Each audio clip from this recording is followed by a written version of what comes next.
iniciar, mas queria saber só se a gente espera alguns minutinhos, né, para as pessoas que ainda estão se conectando, se alguém aqui, né, se o host da sala quer fazer uma introdução, dizer algumas palavras, e estou à disposição para começar a qualquer momento.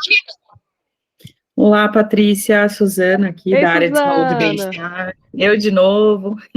Que bom, que coisa boa. Boa tarde, que bom ver você aqui de novo também.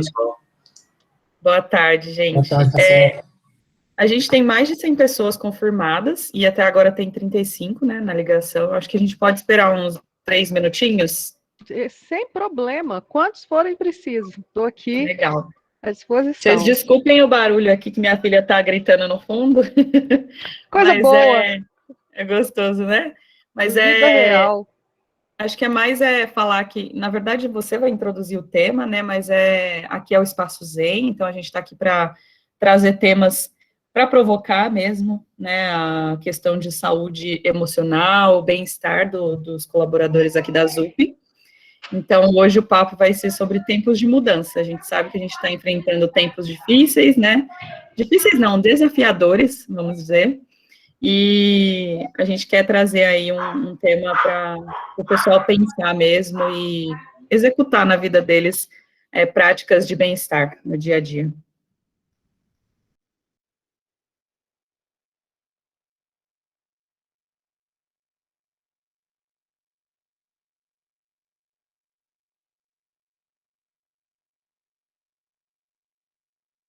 Nossa, gente, ainda bem que meu microfone estava mudo. Apesar de eu estar no segundo andar da casa, o cachorro fugiu, a minha filha deu um grito. Se tivesse vazado aqui no microfone, vocês iam ligar para o conselho tutelar para vir aqui na minha casa falar, não, aí está tendo um maltrato, porque um berro de uma criança dessa, essa criança está em sofrimento. Não, graças a Deus que estava no mudo.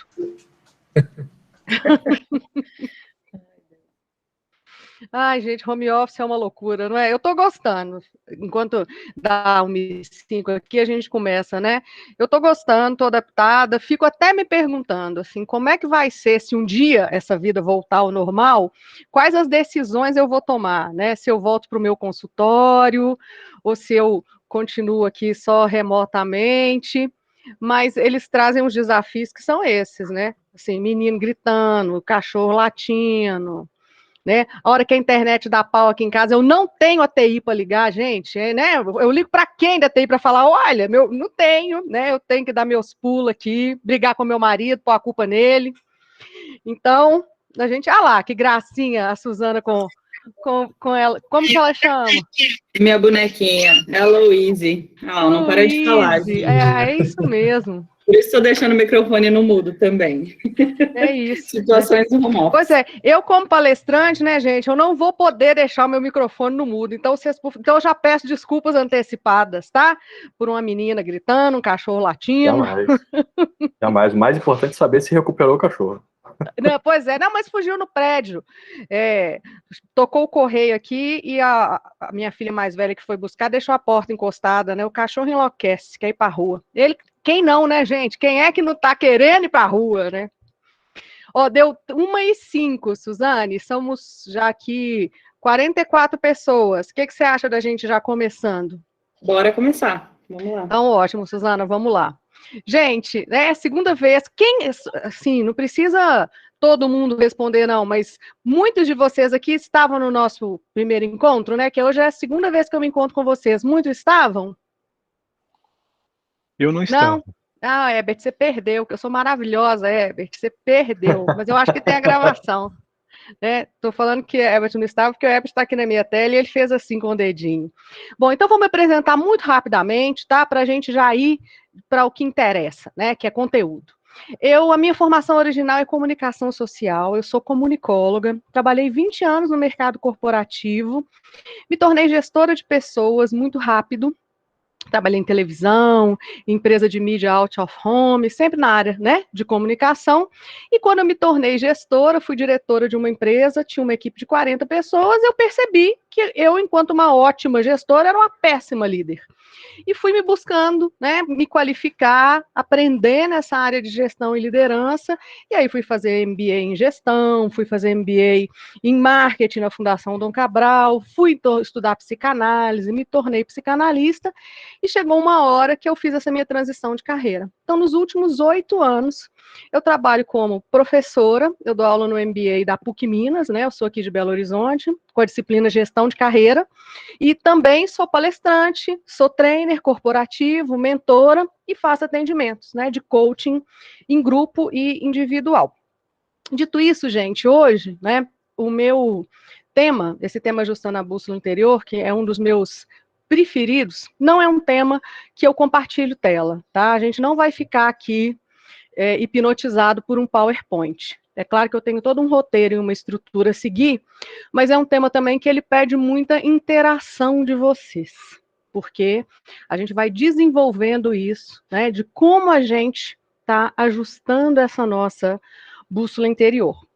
Então, eu começo esse papo trazendo para vocês, né, uma frase que é do Sêneca, filósofo, que ele diz: sofremos mais na imaginação do que na realidade, né? E isso é um fato. A gente sabe que o nosso mundo interior, né, e todos os nossos pensamentos, eles não são os mais positivos, então as emoções não serão as mais positivas. Então é importante que a gente não negligencie isso. E esse tema de ajustar a nossa bússola interior é justamente a gente se autoconhecer e parar e fazer uma análise sobre o que a gente está vivendo. Independente se a gente falar que nós estamos vivendo um tempo desafiador, que a gente está vivendo um tempo difícil, né, o nome que a gente quiser dar, nós nunca passamos por isso, não é verdade, pessoal? Quem aqui viveu a gripe espanhola, né? Ou em outra situação viveu a Segunda Guerra Mundial? A gente não tinha nascido. Então, a gente não sabe, né? A gente não tem repertório para lidar com isso. E aí, a primeira pergunta que eu faço é, e essa já é retórica, tá, gente? Se alguém quiser que responder, ótimo, mas na verdade é uma provocação para a gente começar a organizar aqui as nossas ideias, né? Um ano, né? Mais de um ano que a gente está vivendo esse momento disruptivo, que a gente teve que aprender e reaprender várias coisas. Quem aqui de vocês, né, de nós, já parou para pensar na situação que a gente está vivendo de uma forma ampla, né, assim, do nosso contexto, enquanto pessoas, cidadãos, enquanto pai, mãe, enquanto colaborador de uma empresa, qual que é o significado disso? Porque um dos dados, né, que a gente traz na questão, principalmente laboral, que é o meu objeto de estudo e meu objeto de pesquisa, é que muitas pessoas que estão num momento de sofrimento não têm a consciência plena disso. E isso é uma grande questão. Porque existe, né, o deprimido, existe o ansioso, mas existe o deprimido e o ansioso funcional, que é aquela pessoa que está funcionando, né, que está trabalhando, está respondendo e-mail, está até tomando uma cerveja no final do dia. E muitas vezes a pessoa não entende o conflito interior e emocional que ele está vivendo. E nós, gente, todos nós, em maior ou menor aspecto, estamos vivendo. Muitas vezes a gente sente falta da socialização, muitas vezes a gente sente falta da família, muitas vezes a gente lida com medo, né? A maioria de vocês aí é São Paulo, não é isso? Ou seja, né, aí São Paulo a gente acompanha muito, né, em qualquer parte do Brasil, por causa da ênfase midiática, né. Então, São Paulo, eu tenho muita informação, assim como Belo Horizonte, a gente viveu momentos muito tensos, né, de onda roxa, de fechamento. Como é que a gente lida com esse medo? Né? O que a gente administra nisso? Dentro da nossa casa, com as nossas famílias, com os nossos filhos, com as nossas crianças, né? Todas essas perdas. E tem gente que está comentando aqui no chat, né, que está falando. Aqui, eu tô de Belém, do lado, do nosso lado, São Paulo. Belém fica entre São Paulo e Minas Gerais aqui, ó. Você tá no meio da gente. Então, pessoal, a primeira provocação que eu trago, nesse sentido da gente ajustar a nossa bússola, é a gente ter consciência de onde nós estamos e para onde nós estamos indo, mesmo em meio a incertezas. Porque a grande questão desse momento que a gente está vivendo é que nós não temos respostas. A ciência não tem respostas completas, a sociologia e a antropologia não têm respostas completas, a psicologia não tem respostas para algo que a gente está vivendo. Nós vamos virar história. E a gente sabe que a gente está numa travessia de uma ponte e que a gente vai chegar do outro lado, né? Eu não tenho ideia de como, em quanto tempo, né? Se é esse ano ainda, que a gente, né? O novo normal já ficou até demodê, né? Novo normal já passou, né? Nós temos que arrumar outro conceito, mas a gente está atravessando uma ponte e a gente está indo para algum lugar, né? Histórico, mas agora também individual. Para que lugar a gente está caminhando? Para onde vocês têm olhado? Para onde vocês têm colocado o foco de vocês? E aí, eu até hoje, né, nos meus 45 anos de vida e nos meus 25 anos de atividade profissional, eu desconheço ferramenta mais eficaz nesse sentido do que o autoconhecimento, a autoanálise e a autorresponsabilidade.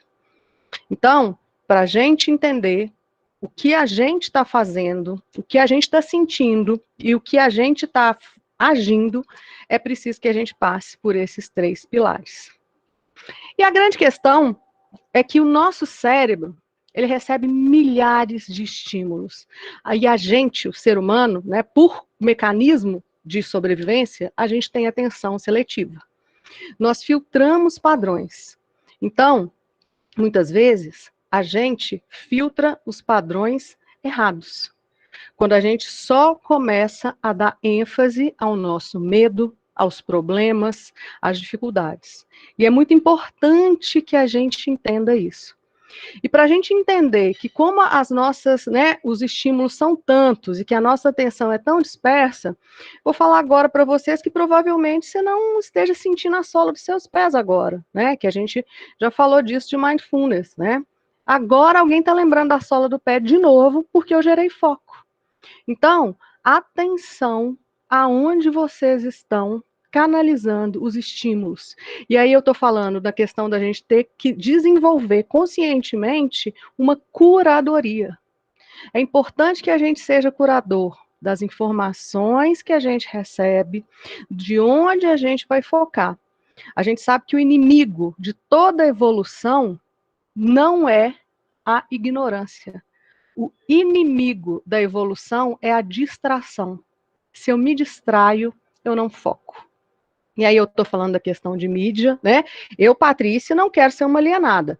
Eu tenho várias pessoas que estão preferindo se alienar mais um pouco. Para mim, a informação é poder. Então, eu quero entender de avanço, de pesquisa, de vacina, né? Ainda me assusta muito, a gente está hoje, né, dia 20 de abril, com uma segunda cepa, né, que já foi amplamente divulgada, e eu vendo pessoas na rua usando máscara de pano. Isso é a falta de foco. Né? A gente pode também entrar aqui na questão da falta de política pública, na falta de comunicação em massa, mas a gente sabe muito bem que, quer dizer, a gente deveria saber muito bem que hoje em dia a máscara ou é a NK95 ou é a PFF2, que eu consegui comprar em escala por R$3. Então, nem esse argumento de falar assim, ah, mas é muito cara, não é.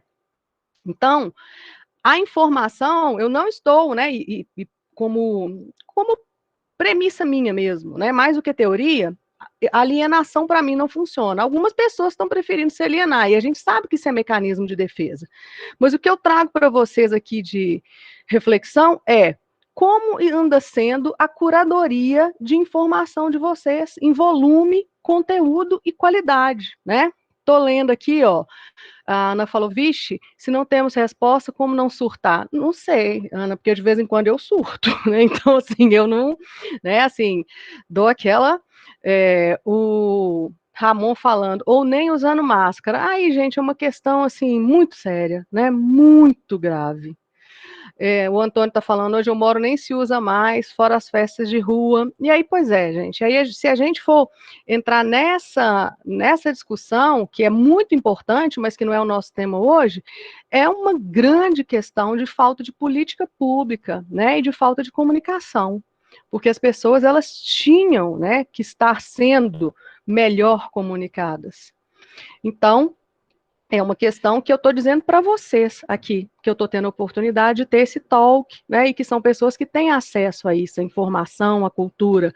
Como anda a curadoria de vocês? Prestem atenção nisso, né? Não sejam uma esponja para absorver tudo, sejam filtros para filtrar o que está acontecendo. E te respondendo, né, agora falando sério sobre a sua pergunta do surto, né, e dizendo sério que eu realmente surto, né, tenho minhas crises de medo, de ansiedade, é claro, mas eu gosto muito de uma analogia do que a gente está vivendo, né, que a gente está vivendo com informação a conta-gotas, evolução a conta-gotas, construção histórica, né, paulatina e normal. Eu gosto muito da analogia de dirigir à noite, no sentido de como a gente conduz a nossa vida e a nossa jornada. Quando eu estou dirigindo à noite, eu estou saindo aqui de Belo Horizonte, indo a São Paulo, o máximo que eu vou enxergar da estrada são os próximos 20 metros. É sob o que eu tenho controle. E naqueles 20 metros eu foco e venço os 20 metros e caminho mais 20 é a hora que eu vejo eu cumprir os 400 quilômetros até São Paulo. Então, hoje, a grande questão é que a gente não tem certezas. Nós não temos certezas. Mas é preciso que a gente tenha minimamente clareza. E a clareza, muitas vezes, é para os próximos 20 metros, como um farol iluminando a estrada. Então, tenham essa clareza. O que que vocês podem fazer aqui agora? E aí eu estou falando de tudo, né? Com uma visão sistêmica sobre a nossa vida, enquanto profissionais, enquanto pessoas, enquanto parceiros, enquanto pais. O que que vocês podem fazer aqui agora? O que que a gente pode lidar aqui agora? E aí a gente sabe, né? Quando a gente teve no começo da pandemia, a questão, né, que foi amplamente divulgada, vocês vão se lembrar da questão do estoque de papel higiênico, vocês lembram disso, né? A questão do estoque de papel higiênico, gente, é um comportamento sociopsicológico que já foi estudado em outras crises. O que acontece mas aí, por que eu lembrei disso aqui agora para utilizar como exemplo? Porque estocar papel higiênico, num primeiro momento da crise, para quem fez isso, foi o que ele pôde fazer. Não estou falando que foi certo ou errado, mas naqueles primeiros 20 metros que estavam iluminando, eu preciso fazer alguma coisa. E por que se estocou papel higiênico? Vocês sabem disso? De qual que é o conceito por trás? Né? Se estocou papel higiênico, porque quando a gente estava falando na pandemia, né, o que vem para a gente inconscientemente é doença, né? Vem uma questão de sujeira. Então, sério, psicológico. Então, o nosso instinto é estocar algo que limpe e que não deixe que essa sujeira se acumule. Então, as pessoas foram estocar papel higiênico. E isso é o tal dos que, né, não estou falando que foi o certo, mas foi um mecanismo de defesa. Inclusive, aqui na tela, alguém falou isso, né? Ó, da negação também é importante ser ressaltada. Alguns permanecem em estado de negação consciente. Sim, as pessoas, muitas vezes, elas negam para não ter que lidar. E aí, gente, é algo que nós temos que entender qual é o conceito de indivíduo. Né? Quando a gente fala que nós somos indivíduos, nós somos indivisíveis. Né? Nós somos individuais e cada um vai lidar com o jeito. Então, não adianta a gente esperar ou criar uma expectativa que as pessoas lidem da mesma forma. Muitas vezes as pessoas, o jeito delas lidarem é negando. Então, é importante a gente também respeitar isso, né? Eu tenho grupos de discussão que as pessoas falam, não, eu não quero falar sobre esse assunto da pandemia, né? A gente tem grupo de estudos técnicos e as pessoas não querem. E aí eu vou falar o quê? Vou ficar, né? Não quer. A pessoa está negando naquele momento, é um direito que ela tem. Porém, conhecimento é poder, né? Quanto mais eu conheço o que é necessário para mim, a gente mais se prepara. A grande questão né, e hoje eu estou com um cacuete, né? A terceira vez que eu falo a grande questão. Então, eu vou falar mais uma das grandes questões, né? Porque eu estou com esse vício hoje, eu nem falo a grande questão o tempo inteiro, é que resultado não vem do conhecimento. O conhecimento em si que a gente tem, a gente adquire, é potencial. Execução é poder. Então, o fato é que nós temos que nos atentar para o que a gente tem executado. E, mais uma vez, eu não trago esse conceito para atividade profissional exclusivamente, mas para a nossa paralisia. Quem sente que tem que buscar uma ajuda e ainda não buscou uma ajuda? Quem sente que tem que replanejar financeiramente e ainda não replanejou? Quem sente que a produtividade ainda, um ano após, ainda está desorganizada e sem querer aqui fazer apologia, Deus me livre, né, aos campeões da produtividade, mas é uma situação que está posta há um ano. Não dá mais para a gente também não entender que mudou o nosso cenário, que a gente vai precisar, sim, ser produtivo, né, dentro de um trabalho remoto, em outras contingências. E é o que tem se discutido aqui agora muito, que eu tenho gostado muito sobre a questão de trabalho remoto, é que se a gente ficar tentando reproduzir o mesmo modelo que a gente reproduzia no trabalho síncrono, a gente está vivendo um blefe. A gente não está vivendo trabalho remoto. Trabalho remoto é a gente muitas vezes saber, né, produzir de forma assíncrona, com ferramentas, sejam softwares, sejam mapas, sejam reuniões, que façam com que a produtividade seja a mesma. E quem não se atenta por isso, né, é muito penalizado. E aí, gente, não tem como eu não fazer apologia aqui ao público feminino. Que por uma, né, não vou ficar aqui, apesar de eu ser feminista, nosso tema não é esse, não vou ficar aqui com essa pauta, mas todas as pesquisas, fatos e dados têm nos mostrado o quê? Que as mulheres têm tido, mais uma vez, jornada tripla e quádrupla. Né? As mulheres se ocupam em casa, além do trabalho da cozinha, da limpeza, da educação dos filhos, e que é outra questão que é importante a gente pontuar. Muitos de vocês aqui têm filhos, ou é todo mundo jovem aqui, milênio, entendeu? Que ainda não tem filho. Porque é outro ponto quando a gente fala desse ajuste de bússola, né? Eu tenho 2 filhas. Eu tenho uma filha de 18 anos que estuda direito e eu tenho uma filha de 12 anos que está no 7º ano. E a minha filha de 18 anos já foi, né? Assim, ela que se organize. Mas para quem tem filho que está em idade escolar e que ainda precisa de supervisão dos pais, a gente tem que diferenciar 2 coisas. Uma coisa é escolarização, outra coisa é educação. E são coisas distintas, né? E em vias normais, a escola é responsável pela escolarização e a família é responsável pela educação. Nesse momento, até essa tarefa da escolarização, ela está também sendo de responsabilidade da família. Afinal de contas, as crianças também estão em ensino remoto dentro de casa. Então, é mais uma tarefa que todas as estatísticas mostram que a sobrecarga vem para a mulher. E aí, a minha pergunta para as mulheres que estão aqui nessa sala, né? Apesar de eu, pelas telas que vão passando aqui, a maioria é masculina. Como é que vocês estão lidando com isso, dentro da realidade de vocês?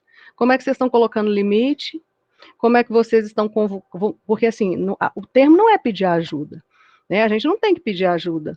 A gente tem que chamar os parceiros, a família, para buscar isso.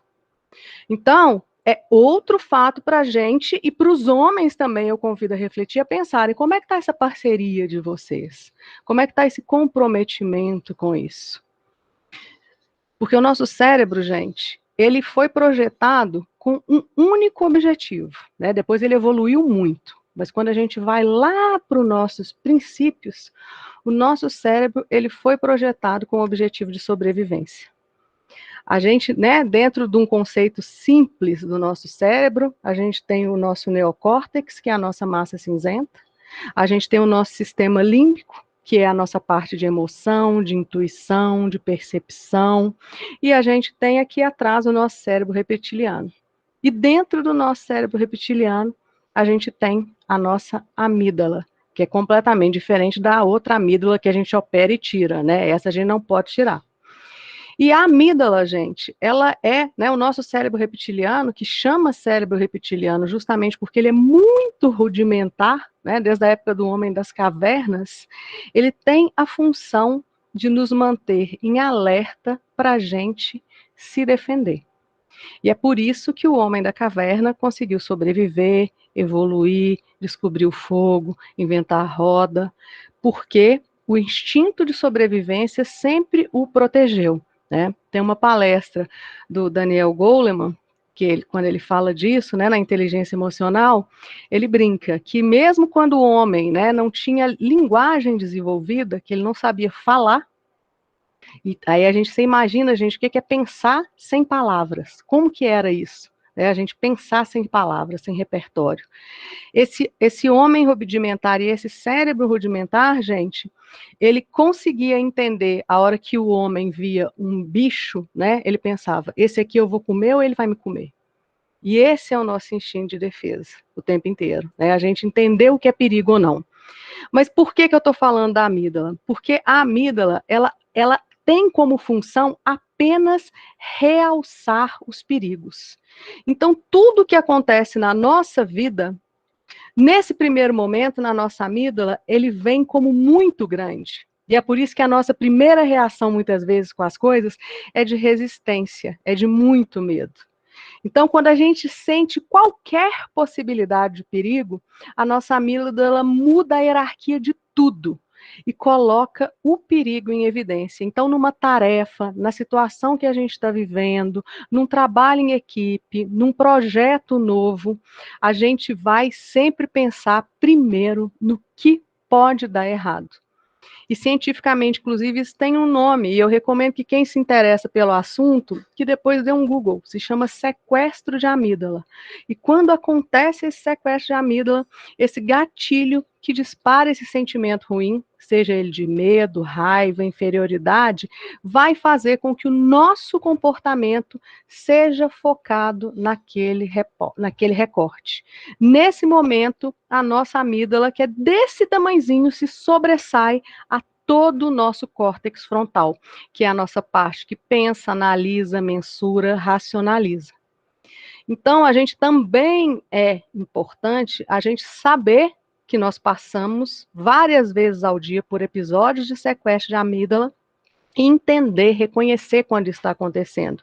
E quando a gente está aumentando o nosso medo e a nossa ansiedade.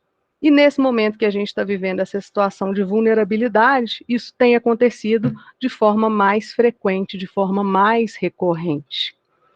Nosso cérebro, gente, ele quer economizar energia para sobreviver. Eu não sei se vocês já tiveram a oportunidade de ler, né, que é um livro antigo, estou olhando ele aqui na minha estante, que chama O Poder do Hábito.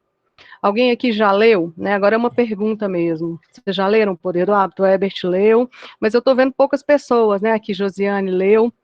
Ótimo, o Rodrigo está falando também que já leu. Pois é, eu também já li, e é um livro, inclusive, que está aqui para eu, destacado aqui para eu reler, porque já tem bastante tempo que eu reli.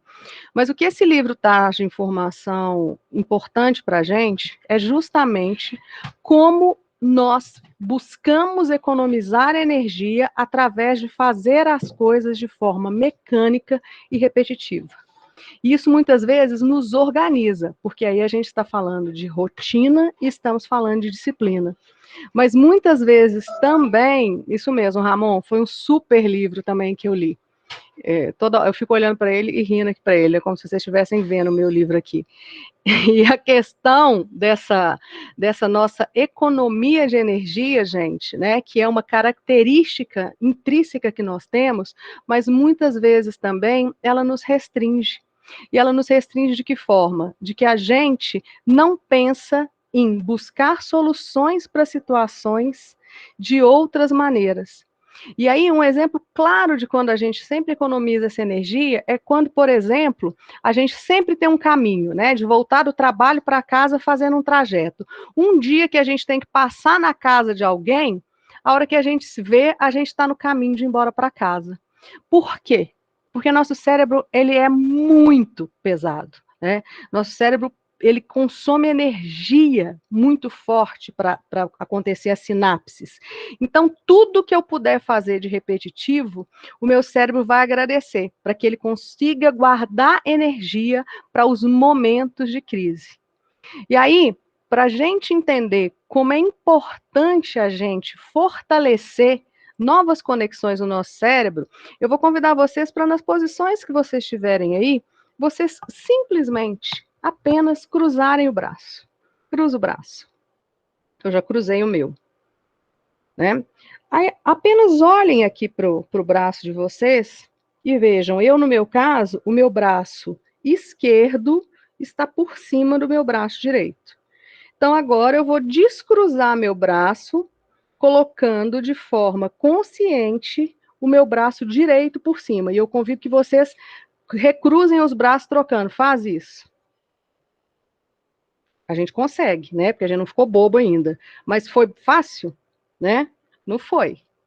Então, toda essa situação repetitiva, a gente faz nos nossos julgamentos, a gente faz nas nossas avaliações, a gente faz através das nossas crenças, a gente faz através das nossas certezas.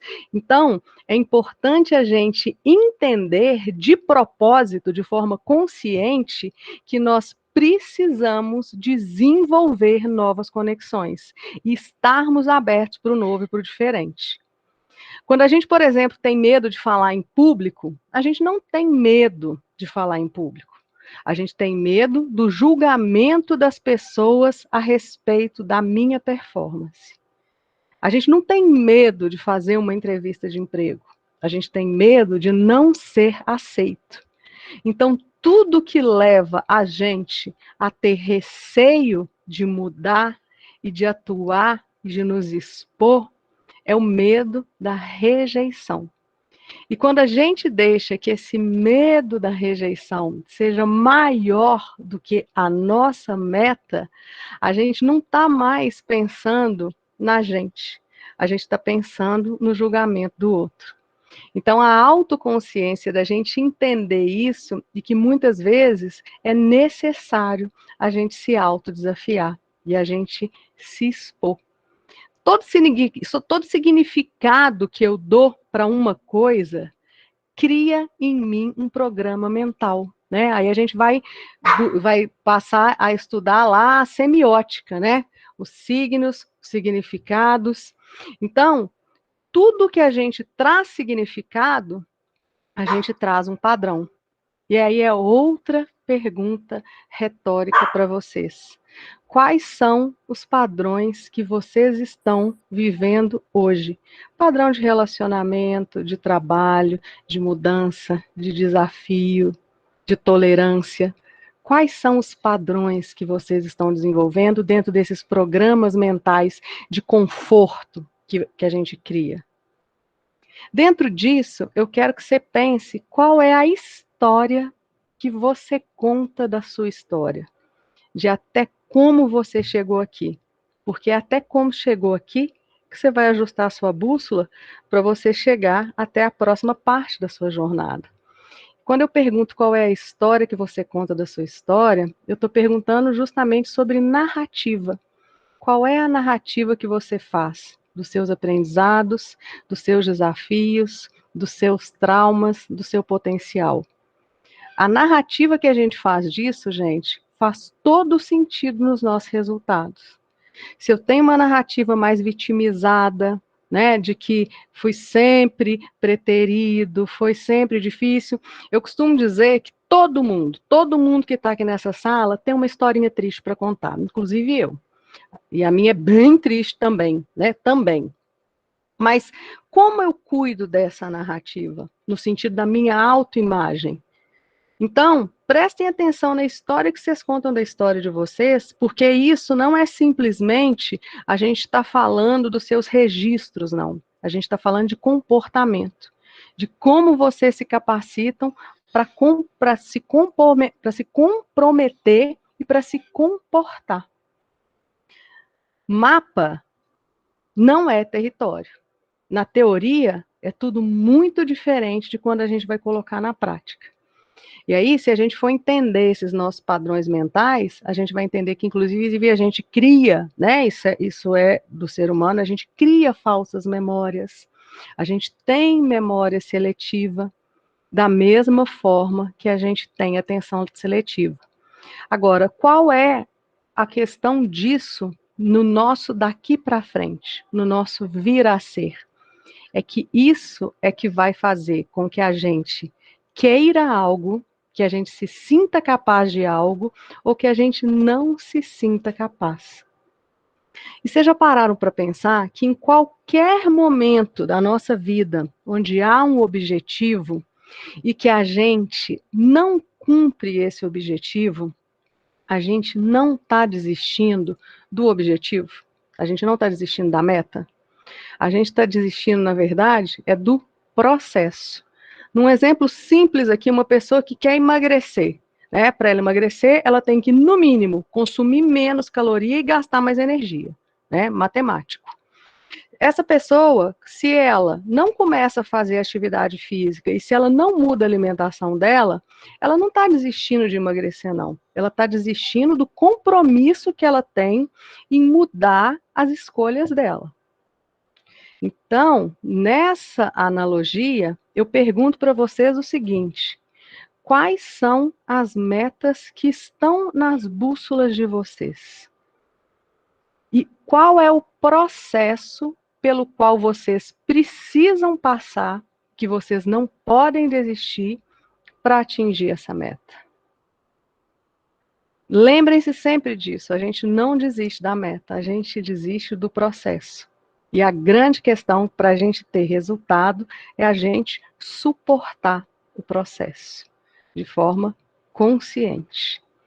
Então, dentro disso, é importante que a gente olhe para a nossa bússola interior, quais são as nossas certezas, quais são as nossas verdades individuais, quais são as crenças herdadas, o que a gente aprendeu com o padrão da nossa família, quais são as crenças adotadas que a gente adquiriu através da sociedade e quais são as nossas crenças pela nossa experiência, daquilo que a gente viveu.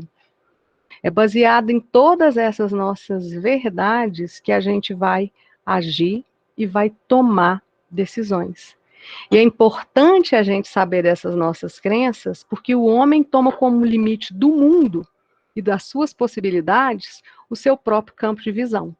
Então, aquilo que está aquém da minha visão, que está aquém da minha meta, do meu propósito, eu não vou achar que é possível. Eu adoro aquela frase, né? Que se a gente plantar um pé de si, a gente vai colher um monte de acho. Então é por isso que a gente tem que ter as nossas convicções, para a gente entender onde a gente quer chegar. A gente nunca vai resolver um problema, um desafio, com a mesma mentalidade que a gente criou. Aquilo que trouxe a gente até aqui não vai levar a gente para o próximo passo. Quando a gente está falando do futuro, quando a gente está falando do vir a ser, é importante a gente saber que a gente está falando de inovação. Inovação, apesar de vocês todos serem de tecnologia, e eu tenho certeza que isso aí, né, é algo dentro da rotina de vocês, quando a gente está falando de inovação, a gente está falando apenas da combinação de um problema e uma solução criativa. A gente sabe que a idade da pedra, ela não acabou por falta de pedra, né? Ela acabou porque o homem inovou e começou um outro período na história dele. Então, quando eu inovo nos meus processos, eu me responsabilizo por aquilo. E muitas vezes as coisas são tão simples e óbvias como o próprio design, né? Eu adoro esse exemplo do ketchup lá da Heinz, né? Que foi o primeiro que mudou uma coisa tão simples. Que simplesmente, né, qual que era a nossa luta com o ketchup? Né? Descer, bater no fundo. Simplesmente alguém virou e falou assim, gente, mas por que a gente já não faz uma embalagem, um design, né? A gente falando agora de design thinking, que eu consiga que isso seja aqui óbvio. Por que eu estou falando disso? Quais são as coisas óbvias que vocês não estão fazendo? quais são as questões na vida, na rotina de vocês, que vocês não estão buscando outras soluções, que vocês não estão trazendo inovação no sentido clássico da inovação. E para que a gente consiga inovar, a mãe desse conhecimento é a diversidade, né, gente? A gente não aprende nada com quem é igual a mim. Mas o problema é que a gente acha incrível quem se parece conosco, que tem as mesmas opiniões, que pensa. E aí, quando as pessoas são diferentes, quando a diversidade chega na prática, eu tenho resistência. E muitas vezes, até frustração, que é justamente criada pela expectativa que o outro mude, e não que eu mude a situação. E aí a gente está falando dos vieses inconscientes, que são outro fator crucial para esse ajuste da nossa bússola interior. Viés inconsciente é tudo aquilo que você reproduz sem pensar por que você está fazendo. É algo que a gente aprendeu, assimilou e a gente repete, sem a gente fazer uma análise crítica. E muitas vezes é importante a gente descobrir o que está por trás das coisas. E descobrir é tirar o que é coberto. É preciso também entender. E entender é entrar na tenda. Ou seja, é realmente se interessar e mergulhar na situação. Para que eu consiga conviver com o diverso e com o diferente, é preciso confiar. E confiar é tecer uma teia com o outro. É importante se comunicar. E comunicação vem lá do latim comunicare, que é mover junto. É importante a gente querer. E querer mais ser é que é crescer. Então, o que eu deixo no sentido de mensagem para vocês, né, e que eu quero agora abrir um pouco para a gente falar, é que tudo vem da nossa energia e tudo vem dos nossos padrões mentais. E a energia, ela vem do corpo. Então, todo fenômeno, por mais que ele seja psicológico, ele também é bioquímico. Se a gente muda o nosso corpo, se a gente muda o nosso propósito, até a nossa emoção muda. E sucesso, gente, é transferência de energia. A maioria das pessoas está pedindo energia. Como anda sendo a sua transferência de energia? E aí, pessoal, a gente ainda tem aqui uns minutos finais. E eu gostaria muito agora que a gente realmente, né, para quem ficou na sala, que a gente abrisse mesmo, né, um momento de fala sobre todas essas questões, né, do nosso padrão de pensamento, da nossa energia, do nosso sequestro de amígdala e de como nós lidamos com o medo e com o perigo. E eu queria ouvir um pouquinho vocês, né, com tudo isso que a gente falou, o que vocês levam, o que ficou de importante, o que foi relevante.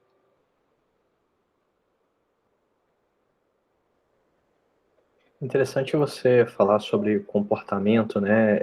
Comportamento é algo extremamente complicado de se discutir, porque até mesmo mudanças de rotina que para alguns podem parecer coisas simples, como o fato de estar aqui hoje, ter participado de um processo seletivo e ingressar em um novo emprego, requer uma certa mudança de comportamento, ou no mínimo uma mudança de prioridades naquilo que você poderia estar fazendo de forma automática, como você mesmo disse, né? Para mim, por exemplo, foi um caso como isso. Muitos anos dentro da mesma área e algo que parecia óbvio, como o que você precisa para poder continuar crescendo, parecia muito distante, porque você não quer mudar o seu comportamento, mudar o seu dia a dia, mudar a sua atividade, né? Então, é importante que isso vai desde coisas pequenas, que para alguns podem ser pequenas, talvez, né? Para até coisas maiores, como você está reagindo dentro, por exemplo, eu moro num condomínio, como você está reagindo com o seu vizinho do lado. Esses dias eu me peguei fazendo uma coisa que medo, né, de se encontrar ali com o vizinho, que ele vai abrir a porta, essa situação toda que a gente está vivendo. Eu acho que todo mundo está passando por isso, né? Então você fica com aquele receio, como é que eu protejo a mim, como é que eu protejo as pessoas que estão próximas de mim, né? Como que eu blindo? Você quer blindar todo mundo disso, né? Você quer, de certa forma, que todos sigam o seu comportamento, mas nem todos pensam igual e nem precisam pensar igual, né? Então, muito interessante. Que bom, Herbert, obrigada, né? Você foi um dos que ficou aparecendo aqui, né? Eu não vejo no grid todo mundo, mas você apareceu, e aí é muito importante para mim que, gente, vocês imaginem a minha situação, né? Aí falando agora da minha vulnerabilidade. Eu sou professora desde os 17 anos, que eu fiz magistério, e eu comecei minha vida alfabetizando criança. Então, para mim, falar em público, dar palestra, dar aula, não é uma questão, né? Para mim, é normal. Eu me vulnerabilizo para isso. Agora, toda vez que eu estou dando uma palestra, eu tenho pulso, né? Eu tenho pulso do meu público, inclusive de que não está gostando, né? Quando você vê que a pessoa fala, ih, ó, deixa eu mudar esse negócio aqui porque não está indo. Aqui, virtualmente, é muito pouco pulso, né? Então, por isso que eu preciso realmente desse feedback, da fala, para a gente entender se a gente está na mesma página, né? Então, assim, aqui nesse grid, pelo menos, as carinhas que ficaram, fora um ou outro que estava respondendo uns e-mails aí que eu vi, mas a maioria, não tem problema, né, gente, que a gente nesse mundo, que a gente é multipotencial e multitarefas, a carinha de vocês, pelo menos de quem ficou aqui no grid, é que a gente estava construindo um raciocínio junto, né, de assuntos que são subjetivos, né, assim, e quem me dera eu tivesse todas as respostas, né, porque aí eu ia estar, assim, muito milionário. Mas eu queria saber de vocês, né, estou lendo aqui no chat a Marcela, maravilhosa da Olos, né, pedindo para vocês responderem a pesquisa. É muito importante vocês responderem, até para a gente entender o que a gente vai trazer para a ZUP, né, que tipo de terapeuta combina com vocês, porque a Olos tem um cast super legal de terapeutas, né, com vários temas. Então, é uma pesquisa muito rápida, de 5 perguntinhas, vocês não gastam 30 segundos, é importante vocês responderem. Agora, eu queria mais ainda, né, além do Herbert, ouvir de mais pessoas o que vocês levam hoje, né, de quando a gente fala desse ajuste da nossa bússola interior.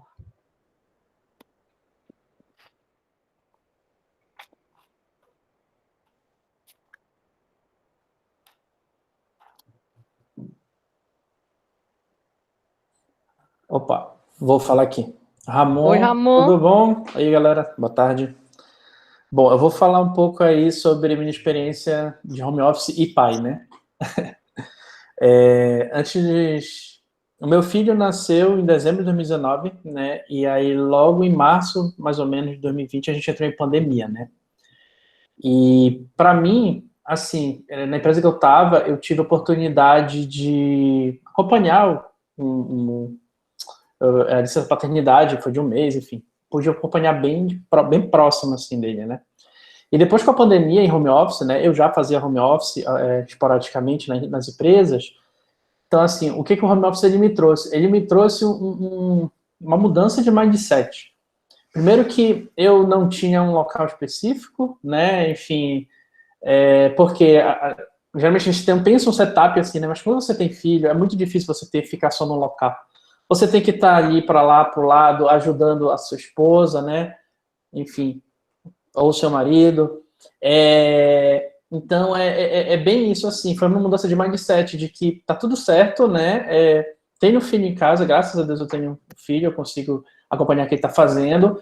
Eu não costumo falar ajudar minha esposa, eu falo, vou compartilhar a tarefa com a minha esposa, né, porque tem que ser assim, a gente tem que, essa é a paternidade real, você tem que ajudar a trocar fralda, aliás, compartilhar trocando a fralda, enfim, dando banho, fazendo o que puder, né? E aproveitar esse momento, né? Por exemplo, a gente está numa pandemia, né? Estamos com medo, sim, a gente fica com medo, só que vamos blindar a nossa mente para pensar em coisas boas, né? O que a gente, graças a Deus, temos familiares por perto,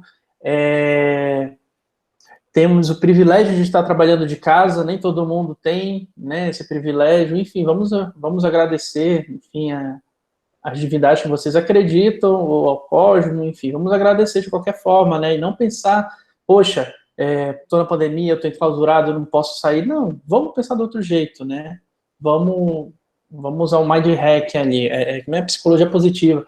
Você falou da primeira vez, né? E eu falei, poxa, que legal, eu não sabia. Eu já meio que praticava psicologia positiva, né? E só para complementar, né, minha fala, eu vi um TED uma vez de uma estudiosa que ela fez um estudo. Ela colocou várias pessoas que na frente de um palco se apresentando. E pessoas foram contratadas para dar estímulos visuais de que elas não estavam gostando daquilo. Então, ou elas faziam assim, ou elas faziam assim, tipo, assim, e como a pessoa ia reagir, né? E aí foi visto que o coração da pessoa dilatava de uma certa forma, né? Enfim, a parte do coração dilatava de certa forma, e dependendo de como ela dilatava ou contraía, ou ela levava isso com muito estresse, né? Tipo, ficava com medo, ou ela utilizava aquilo como um desafio para querer mais e mostrar que ela consegue, né? Então, ainda tem esse detalhe. Às vezes, você se estressa porque você interpretou aquela informação, né, de forma... De repente, começa a molhar aqui, né, a casa, tudo em causa de uma chuva. Eu vou me desesperar? Aí vai depender de como vai acontecer, né? Enfim, é difícil a gente lidar com o estresse, mas ele é importante, né, para que a gente tome algumas decisões, mas ao mesmo tempo você precisa ter também esse equilíbrio, né, para você não surtar. E aí vai de autoconhecimento, né, enfim, de saúde mental, né? Saúde mental não, inteligência emocional. Sim. Parece que eu E queria... também é saúde mental, né, Ramon? Isso que eu queria complementar. E aí você trouxe uma coisa muito interessante, gente, que eu quero muito pontuar para a gente finalizar, ou pelo menos eu finalizar a minha fala, né? Que a gente vive um momento, inclusive, de divergência de opiniões de como nós estamos lidando com a pandemia. Inclusive esse meme daquela atriz maravilhosa, né, que chama Ilana, que ela, não sei se vocês viram, aquela quer postar, posta, é de bom tom? Não é de bom tom, né? Quem não viu, veja, que ela fala isso, né? Vocês viram isso? Alguém aqui viu do que ela está falando?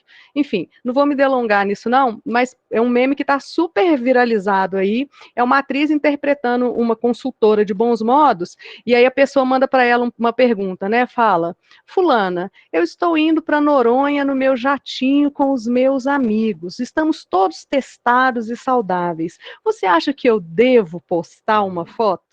Aí ela fala, amigo, quer postar?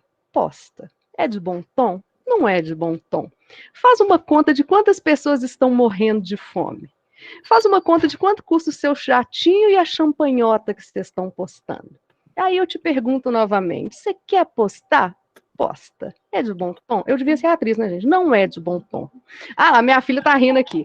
Mas por que eu tô falando isso? Porque o Ramon, ele trouxe para mim uma provocação disso que a gente está falando, né, que a Ana Paula escreveu, vamos ver o copo meio cheio, e a fala dele é que cada um vive o seu sofrimento e a sua angústia de forma individual.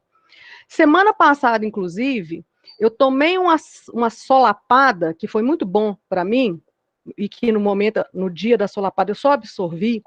Eu faço parte de uma consultoria que eu estudo um grupo que chama As Minas, que é um coletivo de mulheres negras, mulheres pretas e de periferia, que eu não tenho absoluto lugar de fala, porque eu não tenho ideia do que é ser uma mulher preta e de periferia que luta para ocupar um espaço dela na sociedade que não ocupou. Mas por que eu estou falando isso, criando o link com o Ramon? E no dia que a gente teve uma reunião, a gente começou a conversar, e aí, naquele rapó do início da conversa, né, eu lá com as meninas, elas perguntaram, e aí, como é que estão as coisas e tal? E no dia eu estava meio enfadada mesmo, tinha acordado de ovo virado, eu falei, tô aqui de saco cheio, de ficar aqui dentro de casa, trabalhando, computador, só na tela, entro numa tela, né? E aí a menina, com muita elegância, né, essa mulher preta de periferia, virou para mim e falou assim, ainda assim, né, Patrícia, no seu lugar de privilégio, né? Você tá aí na sua casa, que tem ar-condicionado, internet de fibra, um computador super potente, ela, né, falando, e pelo que eu estou vendo, você tem um espaço na sua casa que é só o escritório. Na hora, gente, eu queria sumir. né? Queria sumir porque ela não está errada, né? E aí eu tenho muita gratidão por esse meu lugar de privilégio. Mas e aí na hora eu absorvi e falei, você está coberta de razão, né? Me fez refletir aqui sobre essa minha reclamação e absorvi mesmo, né? Foi um aprendizado para a vida, um constrangimento que eu vivi que me despertou para o meu cuidado do que é posta, posta. É de bom tom? Não é de bom tom, mas como psicanalista, Ramon, e é isso que eu quero dizer dando esse exemplo, a gente não pode mensurar o meu sofrimento ou o sofrimento de uma pessoa rica, né, que eu estou aqui nessa classe média pagadora de boleto e de juros, eu estou falando de uma pessoa rica mesmo, que também está em sofrimento mental. E que também, por mais que ela tenha uma mansão e milhões no banco, isso não a desqualifica no seu lugar de sofrer. Então, é a gente tentar entender esse equilíbrio de cada um. E é como você disse, né, que é uma palavrinha que eu até evito usar, de tão banalizada que ela é, que é mindset, apesar dela ser maravilhosa, né, o conceito mindset, ele é científico, mas é o mindset da pessoa, né, o que ela está focando, aonde ela está canalizando o pensamento dela. Então fica isso também, né, a forma com que eu vejo a vida e que eu absorvo as coisas também diz muito sobre as minhas reações. Bom, gente, né? Faltam 3 minutinhos para a gente concluir aqui o nosso talk. Eu já almocei, vocês já almoçaram? Espero que sim, né? Que senão tem gente aí morrendo de fome. Queria, se alguém quer falar mais alguma coisa, se Suzana quer, né, fazer um fechamento conosco aqui. Vamos aproveitar esses 3 minutinhos que a gente tem para a gente continuar aqui na nossa troca. Eu vou fazer uma pergunta rápida, provocante. Pode ser? Pode, Daniel, se eu souber responder, senão eu vou fingir que a minha conexão caiu, tá? Tá bom. É que assim, eu sempre vejo o pessoal falando de, a gente tem que ter energia, né? Troca de energia e saber conduzir a sua própria energia para conduzir o dia, enfim. Só que ninguém fala como a gente vai ter essa energia nesse período tão tenso que a gente está há mais de um ano. E por mais que, assim, todos nós somos seres humanos aqui, todo mundo está sofrendo de algum jeito. E, tipo, se a gente tiver o nosso problema, a gente colocar o problema do outro na cima da mesa, a gente pega o nosso problema de volta, porque o do outro também tá muito pior do que o da gente. Só que como a gente consegue ter essa energia? Da onde que a gente tira isso? Eu sei que é uma pergunta muito tensa, que todo mundo, né, fala sobre isso, mas ninguém fala como. Todo mundo fala, tipo, você tem que ter energia. Mas da onde? Da onde eu tiro isso? É isso, provoquei. Falou. Sim, Daniel. Pois é, e assim, né? Aí eu não vou te dar uma resposta, eu vou te dar a minha visão, né? E como eu lido com isso dentro das minhas limitações. A primeira coisa é que cada um de nós tem um manancial de energia, né? Que são aqueles pontos que energizam, né? Tem gente que quer dormir muito, tem gente que, né, a gente sabe da questão que vai, não estou falando de alcoolismo, não, tá, gente? Mas estou falando do beber, do comer, do meditar, do estudar, de correr. Então, a primeira coisa é que a gente tem que entender aonde está o nosso manancial de energia, aquilo que realmente nos energiza para a gente buscar. O segundo, e são 3 pontos. Lá, né? Ramon falando que brinca com o filho, né? O segundo ponto é o seguinte: a gente entender e aceitar que não é todo dia que a gente vai estar bem. Tem dia que a gente vai estar a capa do Batman, né? Que a gente vai estar o pó da rabiola. E tá tudo certo, principalmente nesse momento que a gente está vivendo.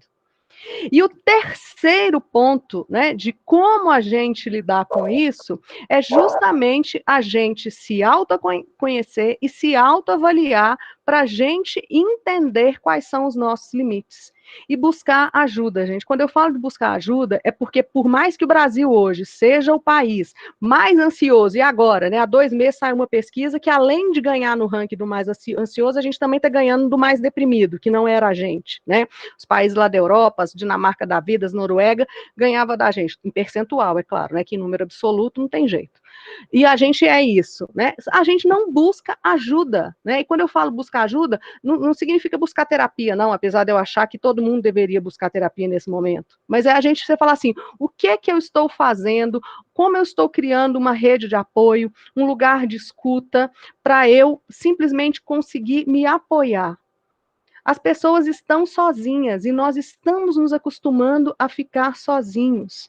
E isso, a gente estar separado, não significa que a gente tem que estar sozinho. Então, busque apoio, busque um psiquiatra se você achar que você precisa regular com medicação, busque um terapeuta se você acha que realmente você não está conseguindo sozinho.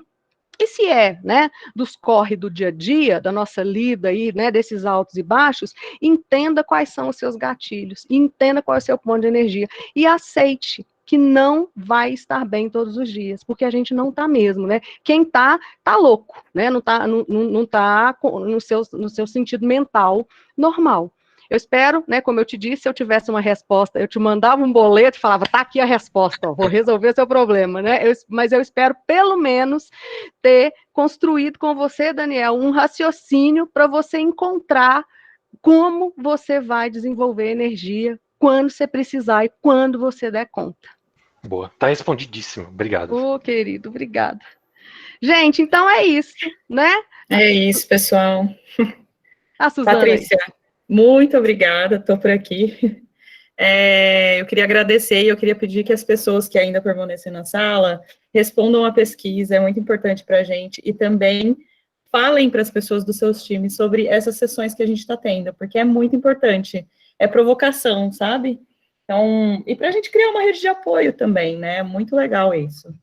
Eu agradeço e até a próxima. Até, gente, né? Obrigado. Eu espero revê-los por aí. E para quem ainda não me segue no Instagram, que eu já pedi para seguir, né? É @PATLisboa, Pati Lisboa. Eu posto muito Paty. conteúdo lá. E até uma próxima sala de talco da Olos, viu, gente? Aproveitem que tem muito terapeuta bacana, cada um com seu estilo, e o legal é isso, né? Cada um traz a sua abordagem. Prestigiem que vocês vão gostar. É isso aí, Obrigado, gente. Patrícia. Obrigadão. Tchau. Tchau, Tchau, boa semana. gente. Boa semana. Parabéns pelo conteúdo. Valeu. Valeu, tchau.